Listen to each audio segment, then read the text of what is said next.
This is a good one. We are talking quick clutter fixes so that you can get those big visible results in your home in just minutes, especially when you can't quite seem to put your finger on what the problem is. Loads of tips coming your way.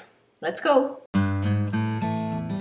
Hi guys, it's Laura, and let me share the first tip that is probably going to solve all of your clutter problems. Giving you the good stuff right off the bat. If you have a space that just feels a bit off and you're not sure why, take a photograph of it. Take several photographs of it. Seeing a room or a space or a desk or something in person is entirely different to seeing it in a photograph. It's like if a photograph gives you a much more objective view of it. You will be able to spot problem areas so much easier. If you don't believe me, just try it. Things look entirely different in a photograph than they do in real life. That's why I always think I look cute till I try and take a selfie. But I will tell you right now that there are two areas that are the most common clutter offenders. So let's talk about those. This is day 28 of the Declutter Challenge, Clutter Free in 5, where we get big decluttering results in just 5 minutes. Common clutter offender number 1. I'm not going to go into this in too much detail because I did cover it in a very recent video. So if you missed that, I will link to it in the description for you. But it is decor. All those little decorative pieces that over time start to fade into the background and essentially become invisible to us. You have lived with them for so long and they probably haven't even moved, except when you're dusting them, that you likely don't even notice them anymore. But take them out of the room, even just temporarily, and see the difference it makes. Common clutter offender number 2 is cords.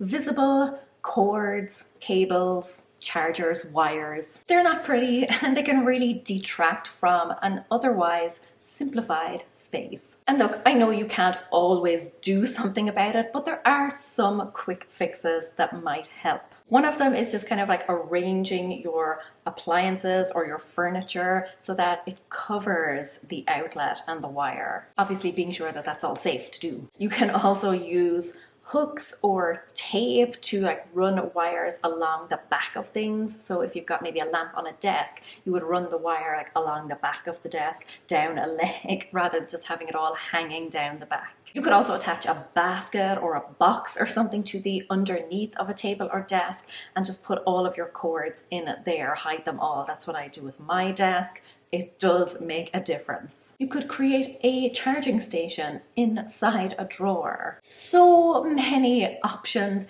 and solutions. I'm not going to go into all of them because it would just take me forever, but a quick search online should be able to throw up something interesting or ingenious. But just generally get creative, corral and hide all of those cords. It really does make a huge difference to a room. Let's move on to something that, quite frankly, is probably going to get you the biggest results of all. It is what I like to call the box method.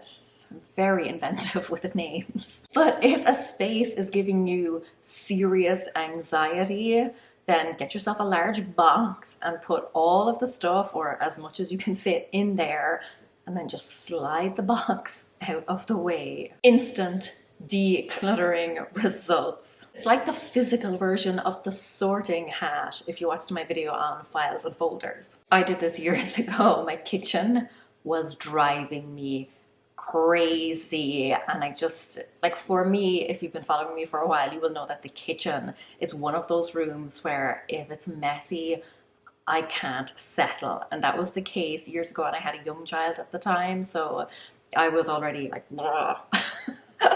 technical term.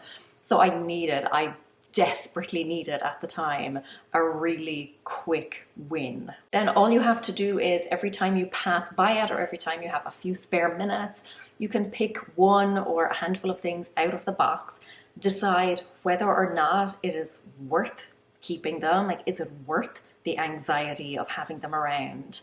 And if it's not, let them go. If you do decide to keep them, pick a spot and put it there. But you are basically kind of starting with the end reward. You get a nice decluttered space without having to spend hours to get there. You still do the work on the back end, but it's much easier once your space is first cleared. Okay, I still have a few more tips for you, and this next one is something that I realized while I was cleaning up my daughter's toys. They were taking over the place. So kitchen was driving me crazy with just random stuff.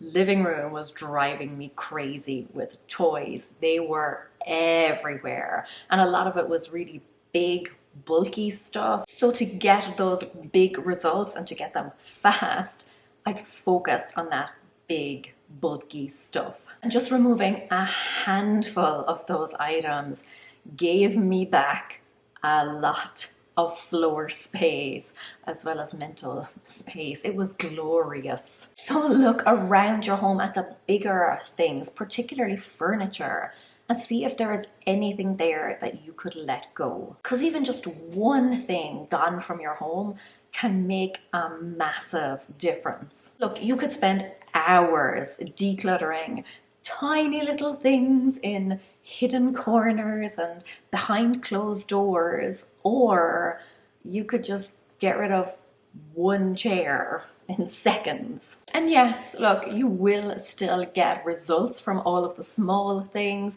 It is still worth doing, definitely. But if you need that quick hit, if you need a quick win, the big stuff is the way to go. Sticking with furniture then, or just big things in general, move them around. You can completely transform a room just by moving the furniture a little bit. You know, sometimes you live with something for so long that it just becomes normal for you. It becomes a habit. You don't even realize, on a conscious level at least, how annoying it is and how in the way it is. It's just become something that you do, moving around that desk, moving around that thing, stepping over that stuff. A lot of clutter can become invisible to you because you're just so used to seeing it that it blends into the background and you don't even notice it anymore. So shake things up a bit, move your bed to the opposite wall,